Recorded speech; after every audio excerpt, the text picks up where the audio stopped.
Hi icons, good day. I'm LD Pearl Uzora, your general mathematics teacher. Okay, so we have a rational expression, rational functions, graphs, rational equation, and rational inequality. So dahil tapos na po natin yung ating rational expression, rational function, graphs, and rational equation, dumako naman tayo sa rational inequalities. So bago po yun, we have a learning objective. So first, define of rational function, rational inequality, rational equation, and rational expression. Number two, find the domain and range of a given rational function. 3. Evaluate rational expression. 4. Prepare table of values of a given rational function. 5. Simplify the rational expression to its lowest term. 6. Graph a given rational function. 7. Determine the intercepts, zeros, and asymptotes of a rational function. Solution sets of a given rational inequality. The solution of a given rational equation and the domain of rational expression. Then, number 8, perform operation involving rational inequality, rational equations, and rational expressions. So now our topic for today that we will tackle is rational inequality. So what is rational inequality? So we have a definition of a rational inequality. Is very similar to solving polynomial inequalities. To solve a rational inequality, you first find the zeros from the numerator and the undefined points from the denominator. You use these zeros and undefined points to divide the numerator line into intervals. Is a rational expression that in place of equal sign is one of the symbols of less than, equal, less than or greater than, less than, equal, or greater than, equal. So now we have simple guidelines for solving rational inequality. So first, move all terms to one side. If necessary, rewrite the inequality so that all non-zero terms appear on one side of the inequality sign. If the non-zero side of the inequality involves quotients, bring them to a common denominator. Then second, if rational inequality is standard form, you can factor. Factor the non-zero side of the inequality. Third, find the interval. So, hanapin po natin yung intervals po natin. Determine the values of which each factor is 0. These numbers will divide the real line into intervals. List the intervals determined by these numbers. Make a table or diagram. Use these values to make table or diagram of the sign of each factor on each interval. In the last row of the table, determine the sign of the product or quotient of these factors. Then the last, if nagawa na po natin lahat ng kailangan po natin para sa rational inequalities, you can solve. Solve, determine the solution of the inequality from the last row of the sign table. Be sure to check whether the inequality is satisfied by some or all of the endpoints of the interval. This may happen if the inequality involves less than equal or greater than equal. Okay, next, for example, so we have a given x plus 2 over x minus 3 greater than 0. Solution class, how are you going to solve rational inequalities? No class. Solution, ibig sabihin po ng solution natin class, yun po ang value ng x. solution of rational inequality. So, first steps, palaging tatandaan na dapat yung isang side ng rational inequalities ay magiging zero. So, yun po yung ating pinaka-target na goal sa lesson natin, class. So, kung meron man po kayong value dun sa rational expression, ilipat ito sa kaliwa. Dapat ang isang side ay magiging zero.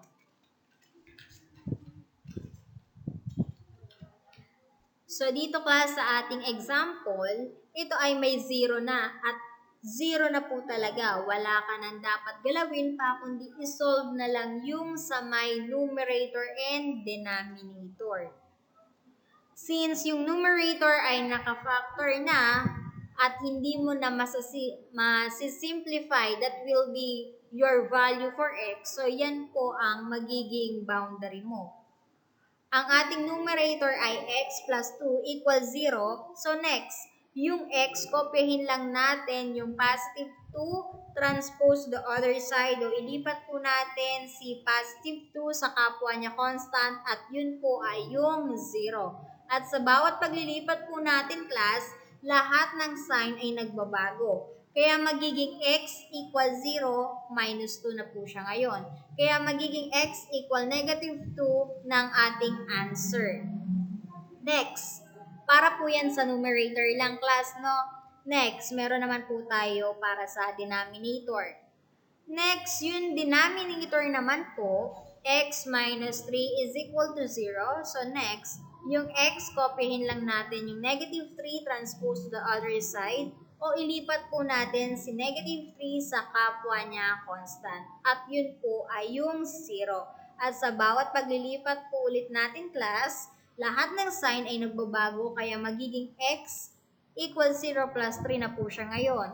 Kaya magiging x equal 3 o x equal positive 3 na ang ating answer para sa denominator. So yan po yung gagamitin natin, class, sa ating boundary dun po sa ating given kanina. Na ang given po natin kanina ay x plus 2 over x minus 3 greater than 0. So iline lang po natin yan sa left side. Dyan po yung negative 2 at sa right side naman po ay positive 3. So ayan po yung nakikita nyo, x-axis lang po ang ginamit ni ma'am or horizontal line lang po ang ginamit ni ma'am.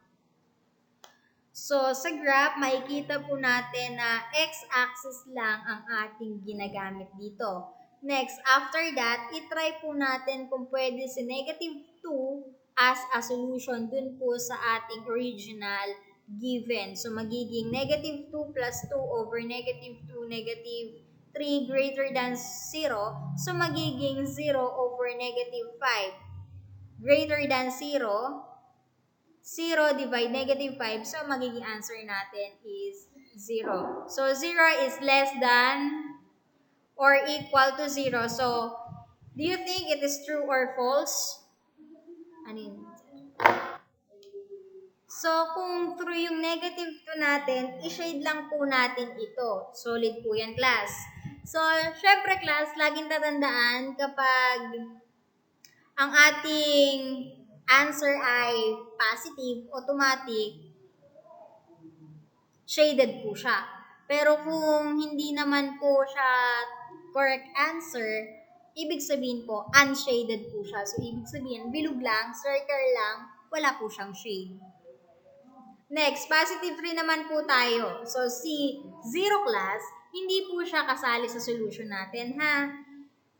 Next, after that, itry po natin kung pwede si positive 3 as a solution dun po sa ating original given. So, magiging 3 plus 2 over 3 minus 3 greater than 0. So, magiging answer natin ay 5 over 0 greater than 0. So, yung 5 over 0 is magiging undefined po siya. So, ibig sabihin, hindi pwede dahil yung ating denominator ay naging 0. So, ibig sabihin, hindi pwedeng maging solution si positive 3. So, kapag ganun, hindi natin isi-shade yung ating line graph for x-axis in rational inequalities. Kaya kung mapapansin nyo po, class, yung color blue po na makikita nyo sa negative 2, yan po yung shaded. ibig sabihin correct answer. Pero po yung positive 3 dahil hindi po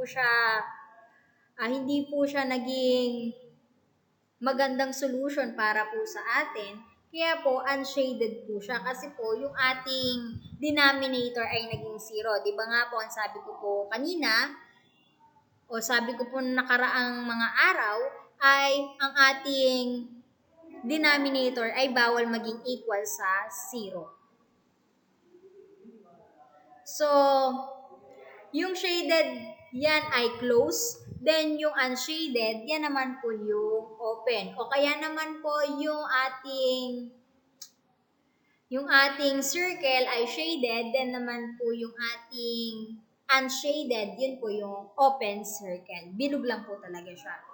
Then, yung gitna po, syempre, always, origin po yan, or zero. Okay, next. So, sa letter A, so, itry po naman natin yung values dun sa kaliwa, dun sa may negative 2 po klasa, dun sa may negative 2, dun sa pinaka-correct answer natin. Tapos, kumuha ka ng isang value lang. Isang value lang naman po ang kailangan natin. Any value po yun. Ibig sabihin po ni ma'am na any value, it's either negative 3, negative 4, negative 5, negative 6, negative 8, depende po sa gusto nyo class. So, itry mo naman yung values na yun, no? So, try natin si negative 3. So, kung ang x natin ay si negative 3 ngayon, ito na po ay isa-substitute natin sa given natin kanina. So, ang given po natin kanina ay x plus 2 over x minus 3 is greater than 0. So, now, dahil isa-substitute natin si negative 3, kaya po magiging negative 3 plus 2 over negative 3 minus 3 greater than 0. So, negative 3 plus 2, ang sagot po ay negative 1. Then, sa denominator naman po, negative 3 minus negative 3, ang sagot naman po ay negative 6. Greater than 0. So, magiging negative 1 over negative 6 greater than 0. Negative divided by negative, so magiging positive po yan. Positive value and positive number, so kaya 1 and 6 na lang yung ating sagot ngayon. So, silang dalawa na ngayon ay positive value is less than or equal to 0. May mga ganun pong point, no? So, it is a true or false class. So, the answer is false. So, hindi ka mag-shade dun sa ating x-axis na nakita natin sa unahan. Dun po sa ating graph. Next, letter B naman po. So, ang given pa rin po natin ay x plus 2 over x minus 3 greater than equal 0. Okay, next. So, dito naman class, dito ka naman sa pagitan ni negative 2 plus 3. Try mo si 0. So, pagitan po nila ay si 0. So, kapag naging 0 ang ating x natin sa ating given, dahil isa-substitute po natin ito, magiging 0 plus 2 over 0 minus 3 greater than equal 0.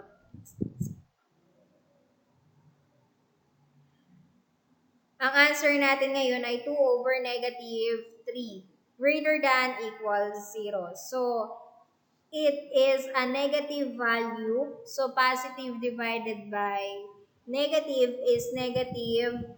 Negative number is less than sa 0. So, do you think, class, it is true or false? Yes, it's true. So, ibig sabihin, yung mga pagitan ng nasa number ni negative 2 at saka positive 3 ay magiging value din po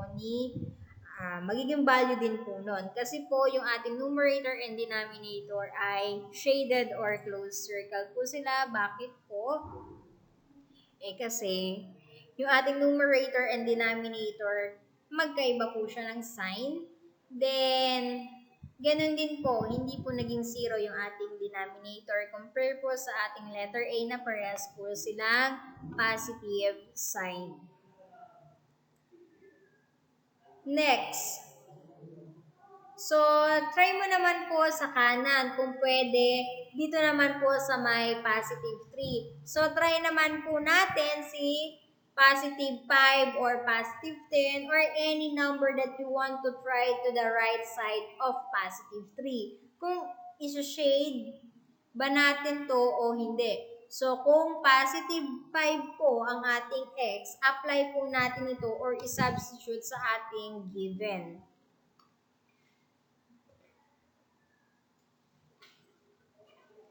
So, magiging given na po natin ngayon dahil sinubstitute na po natin si 5, magiging 5 plus 2 over 5 minus 3 greater than equals 0.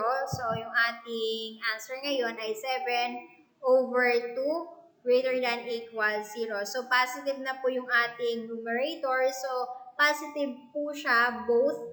So, positive value less than or equals sa 0, which is wrong kasi malaki nga siya kaysa sa 0. Okay, so which is wrong? Kasi malaki nga siya kaysa sa 0. So, hindi tayo po magso-solution doon. So, sa madaling salita po, class, ang final answer mo dito ay bracket negative 2 dahil siya po ay true at shaded. Then, si positive 3 parentheses naman po dahil open po siya at hindi naka-shaded. So, that will be the solution in rational inequality. So, ibig sabihin po, class, ang ating final answer na makikita po ay yung pong negative 2 at positive 3 sa ating rational inequalities. And besides class, sorry po, dahil hindi po siya greater than sa less than. Less than again, x plus 2 is equal to x minus 3 less than 0. Okay, class, thank you for watching and thank you for listening. I hope you enjoy our lesson for today. Keep safe, God bless, and bye!